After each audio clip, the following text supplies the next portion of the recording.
कहीं भी हम कोई आवासीय संपत्ति या ज़मीन खरीदें तो आप बहुत अच्छी जानकारी देते हैं, तो कृपया और भी कुछ बातें संज्ञान में हमारे लाएं कि जिससे हमें किसी भी प्रॉपर्टी को खरीदते समय आने वाले भविष्य में कोई धोखा ना उठाना पड़े। तो आज बात करते हैं कि जब हम किसी भी संपत्ति पर निवेश करने की सोचें तो सबसे पहले रोड, बिजली और पानी की सुविधाओं का विशेष ध्यान रखें। अब होता यह है कि हम जब किसी भी आवासीय भूखंड को देखने जाते हैं तो सर्वप्रथम उस ज़मीन के कागज़ों को चेक करें और जो वर्तमान ज़मीन धारक के पास रजिस्ट्री है उसका मिलान करें कि रजिस्ट्री में जो खेत संख्या दी गई है वह मौके पर जो प्लॉट है उसकी और ऑनलाइन जो हमारी खतौनी है उसकी खेत संख्या का मिलान है या नहीं है। यदि मिलान नहीं हो पा रहा है तो रिकॉर्ड रूम से प्रपत्र 14 अर्थात फर्द को मंगाकर उस नंबर को ज़रूर चेक करें कि जो रजिस्ट्री में नंबर दिया गया है उसका जो नया नंबर बना है वह मौके पर है या नहीं है, जिसके लिए शुरुआती दौर पर आपको कुछ फीस अदा करनी होगी जो इसका सलाहकार होगा या जो होगा, लेकिन आप कुछ हज़ार रुपया खर्च करके लाखों के नुकसान से अवश्य बचेंगे। तो आंख मूंद कर कहीं पर भी किसी भी ज़मीन पर निवेश ना करें, ज़मीन को ज़रूर चेक करें, क्योंकि यदि हम इन मिलान को नहीं करते हैं तो जब कभी उस प्रॉपर्टी पर कोई लोन या ऋण लेने के लिए या मकान बनाने के लिए हम जाते हैं बैंक में,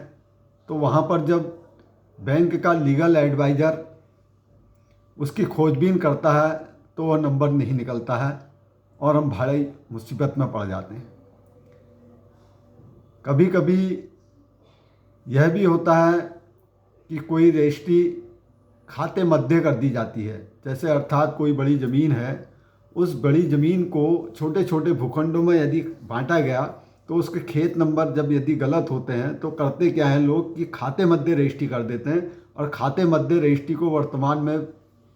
लोन लेते समय या बेचते समय बहुत दिक्कतों का सामना करना पड़ रहा है बंधुओं, क्योंकि संपत्ति एक ऐसा निवेश है जो हमें आवश्यकता में बहुत बड़ा आर्थिक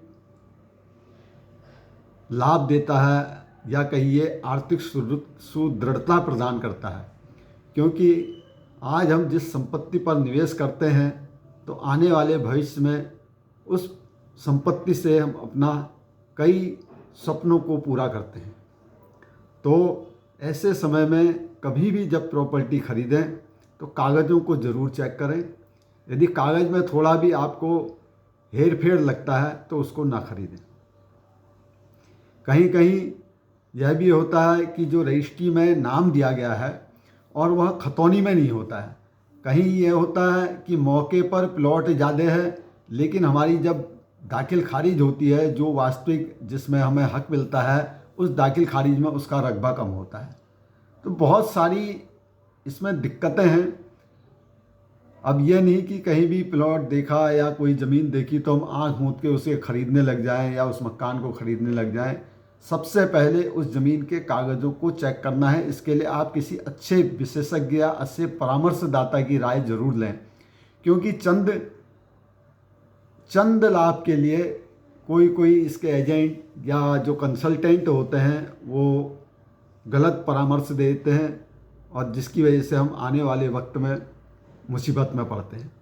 अब कहीं यह भी देखा गया है कि किसी संयुक्त परिवार की कोई ज़मीन है और उसमें हम कोई भूखंड लेते हैं तो उसमें एक भाई तो रजिस्ट्री कर देता है लेकिन दूसरा भाई उसमें अड़ंगों को लगाता है। तो बहुत सारी ऐसी चीज़ें हैं छोटी छोटी जिनको देखभाल कर सोच समझ कर ही प्रॉपर्टी में निवेश करें। यदि आपको कोई भी परामर्श या कोई जिज्ञासा या संशय इस संबंध में है, यदि आप जानकारी लेना चाहते हैं तो आप मेरे से संपर्क कर सकते हैं। गिरीश चंद पलड़िया 9719592618 पर आप फ़ोन करें। आपको जो भी यथासंभव जानकारी मुझे होगी वह देने का अवश्य प्रयास करूंगा। और आप कहीं भी कोई संपत्ति में निवेश करना चाहते हैं तो आपका स्वागत है, आप मुझसे संपर्क अवश्य करें।